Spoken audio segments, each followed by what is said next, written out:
मीरा, ओ मीरा, चल तो जल्दी से आटा गूंथ दे, मैं फटाफट रोटियां सेक दूंगी। नहीं माँ, मैं नहीं गूंथ पाऊंगी, मैंने मेहंदी लगा ली है हाथ पर। क्या? सुबह सुबह तो फिर मेहंदी लगाकर बैठ गई, बड़ी मक्कार है सच में। काम में मदद ना करनी पड़े इसलिए जब देखो मेहंदी लगाकर बैठ जाती है। चल जल्दी से हाथ धोकर आ मेरे पास, मुझे काम पर जाने के लिए देर हो रही है। माँ बस आज कर लो ना, देखो ना मैंने कितनी मेहनत से कितना सुंदर डिजाइन बनाया है। लेकिन जैसे ही उसकी नजर मीरा के हाथों पर पड़ती है, उसका गुस्सा पल भर में गायब हो जाता है। वो मीरा से कहती है, अरे वाह मीरा, तूने तो बड़ी सुंदर मेहंदी लगाई है। हाँ माँ, वो शांति दीदी ने मुझे किताब दी थी कल, उसमें बड़ी सुंदर सुंदर डिजाइन बने हैं, बस उसी में से देखकर लगाई है मैंने। सुंदर है ना? हाँ बहुत सुंदर है। अरे लेकिन मुझे तो ओफो, फिर लगा लिया ना तूने बातों में, पहले से ही देर हो रही है, ऊपर से तू भी मेहंदी लगाकर महारानी जैसे बैठ गई है। माँ तुम इतना परेशान क्यों होती हो? 1-2 घंटे में जब मेरी मेहंदी सूख जाएगी तो मैं घर के सारे काम कर दूंगी।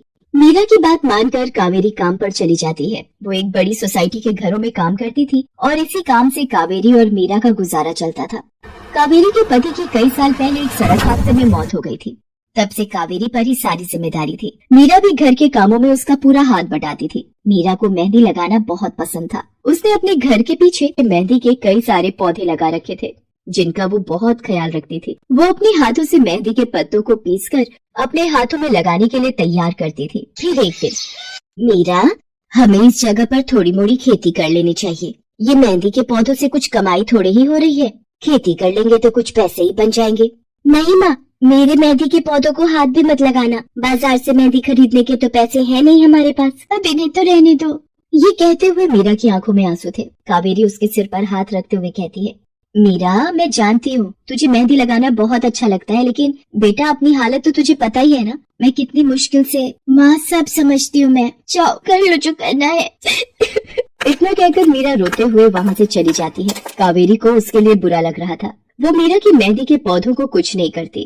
ऐसे ही कई दिन गुजर जाते हैं। ज्यादा काम करने की वजह से कावेरी की तबीयत खराब रहने लगी। वो बहुत जल्दी जल्दी बीमार पड़ने लगी। तो मीरा ने उससे कहा, माँ तुम रहने दो, तुम्हें बुखार है, रात भर सोई नहीं हो, मैं चली जाती हूँ काम पर। नहीं मीरा तू कैसे? ना नहीं मैं ठीक हूँ, मैं जाती हूँ।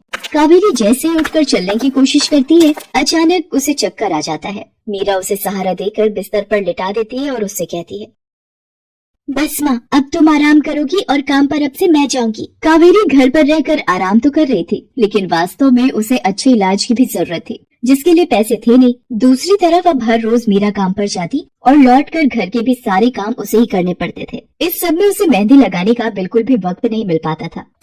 मीरा कितने दिन हो गए तूने मेहंदी नहीं लगाई? हाँ माँ, बस मन नहीं कर रहा। अच्छा, मेहंदी लगाने का तेरा मन नहीं? मैं सब जानती हूँ, मैंने बिस्तर पकड़ लिया है और मेरी फूल सी बच्ची पर सारे काम पड़ गए हैं। अब बस बहुत हो गया आराम। मीरा जा, तू जाकर मेहंदी लगा ले, आज मैं जाऊंगी काम पर। नहीं माँ, तुम कहीं नहीं जाओगी, मैं कर लूंगी सब। और मैं सच बोल रही हूँ, मैं बड़ी हो गई हूँ, मेहंदी का अब मुझे शौक नहीं। इतना कहकर मीरा काम पर जाने के लिए घर से निकल जाती है। कावेरी की आंखों में आंसू आ जाते हैं। मीरा सोसाइटी के कई घरों में काम करती थी। उन्हीं में से एक घर आरती का भी था। उसके घर पर तीज का त्योहार बड़े धूमधाम से मनाया जाता था।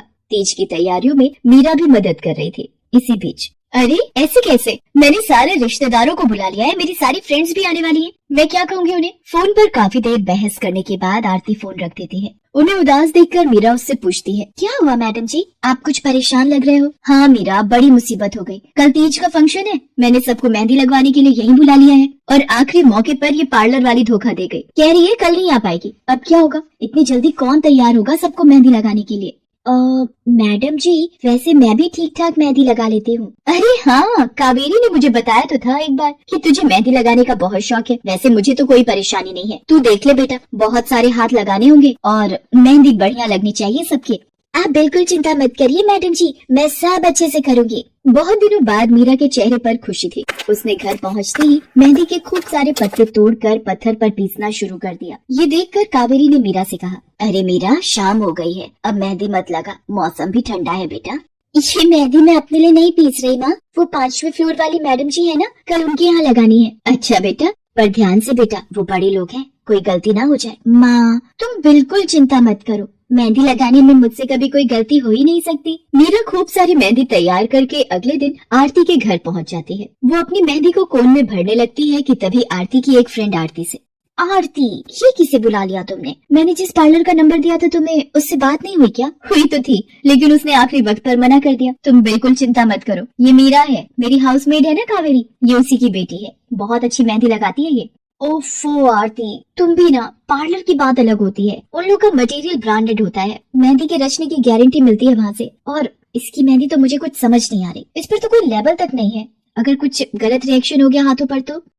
आप बिल्कुल चिंता मत कीजिए मैडम जी, ये मेहंदी मैंने खुद पीस कर तैयार की है। मेरे पास बहुत सारे मेहंदी के पौधे हैं, इसमें कुछ भी ऐसा नहीं है जो आपके हाथों को नुकसान दे। ना भाई ना, सॉरी आरती, बट मैं अपने हाथों को लेकर कोई रिस्क नहीं ले सकती। तुम सब लगवाओ, मैं तो पार्लर जाकर ही लगवाऊंगी। इतना कहकर आरती की दोस्त शालिनी वहाँ से चली जाती है। आरती मीरा को इशारा देकर काम शुरू करने को कहती है। अरे वाह, मानना पड़ेगा, इस बच्ची ने कमाल की मेहंदी लगाई है। मुझे तो नहीं लगता है कि इस मेहंदी का वैसा रंग आएगा जैसा पार्लर वाली मेहंदी का आता है। अब बस भी करो शालिनी, मेहंदी कैसी रचेगी ये कल तक पता चल ही जाएगा ना। बच्ची है वो, उसे इस तरह डराओ तो मत।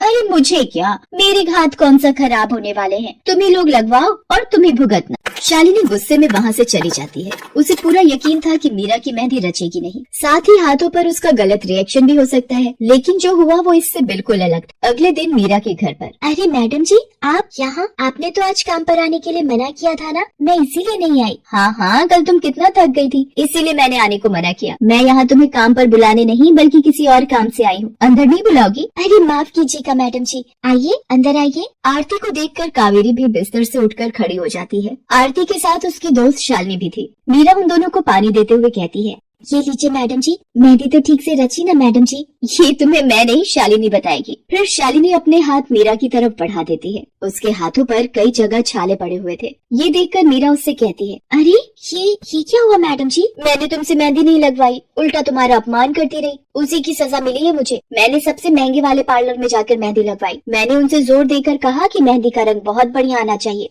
इस चक्कर में उन्होंने पता नहीं क्या क्या मिला दिया मेहंदी में, और मेरे हाथों का ये हाल हो गया। और दूसरी तरफ तुम्हारी मेहंदी, जिसने भी लगवाई उसके हाथों की रंगत ही अलग है। देखो आरती के हाथ देखो जरा।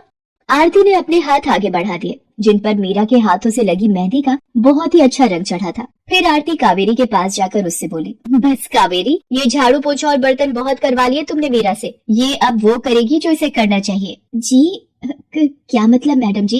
ये अब मेहंदी लगाएगी सबके हाथों पर। हमारी एक दोस्त का अपना ब्यूटी पार्लर है, उसे मीरा का काम और उसकी मेहंदी की क्वालिटी बहुत अच्छी लगी। वो मीरा को अपने यहाँ काम देना चाहती है, अच्छे पैसे भी देगी वो मीरा को, और तो और वहाँ रहकर मीरा पार्लर के दूसरे काम भी सीख पाएगी। आरती की बात सुनकर कावेरी की आंखों में आंसू आ जाते हैं। वो हाथ जोड़कर आरती का शुक्रिया अदा करती है। मीरा भी बहुत खुश थी। अब न सिर्फ वो अपना मेहंदी लगाने का शौक पूरा कर सकती थी, बल्कि अच्छे पैसे कमाकर अपनी माँ का इलाज भी करवा सकती थी।